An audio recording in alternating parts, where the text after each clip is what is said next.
100 பனைமரங்கள் இருந்துச்சு அப்படின்னா ஒரு காடு இருக்கிறதுக்கு சமன்னு சொல்லுவாங்க. 10 பனைமரங்களை ஒரு கிணத்தை சுற்றி நட்டு வைக்கும்போது அந்த கிணறுல எப்பயுமே நீர் இருக்கும் அப்படின்னு சொல்லிட்டு நம்மவர் சொன்னார். அது எப்படின்னு இப்போ பார்க்கலாம். சீமை கருவேலை மரங்கள், பனை மாதிரியான மரங்கள் கோடை காலத்தில் கூட ரொம்ப செழிப்பாக இருக்கும். இதுக்கு காரணம் ரொம்ப ஆழத்தில் இருக்கிற நீரை கூட உறிஞ்சிற அளவுக்கு அதனுடைய வேர்கள் இருக்கும். பனை மரத்துக்கு 3 விதமான வேர்கள் இருக்கு. மேலே இருக்கக்கூடிய வேர்கள் மழை காலத்திலேயோ இல்லை நீர் கிடைக்கக்கூடிய நேரத்திலேயோ அதை உறிஞ்சி நிலத்துக்கு அடியில் சேமித்து வைக்கும்.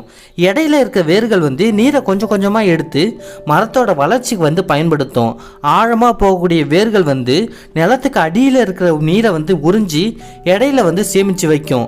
இதனால தான் இது பக்கத்தில் கிணறு இருக்கும்போது அது சேமிக்கக்கூடிய நீர் கிணத்துல கிணறும் நிரம்பும். பனைமரத்தோட வேர்கள் பல பாறைகளை துளைக்கிறதுனால அந்த துளைகள் வழியா மழை நீர் போய் நிலத்தடி நீரும் சேமிக்கப்படும்.